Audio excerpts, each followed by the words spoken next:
We're currently at my home track in Tucson, Arizona called Sports Park BMX. My parents operate it. I've literally helped build the facility and out here helping run the races and track maintenance and everything.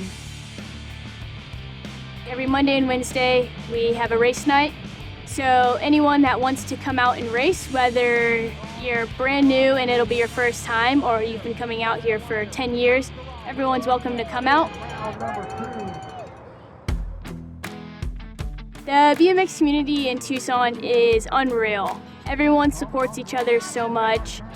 We are known as the loudest city in BMX, which is funny because we are a small group, but when we go to a race, everyone knows it. Everyone cheers super loud for everyone, and it's a tight-knit community, and I also do a lot of coaching out here. This sport has given me so much, being able to be out here and help the next generation of racers, and just showing the younger kids out here what they can do if they stick with it and they work hard and chase their dreams towards it.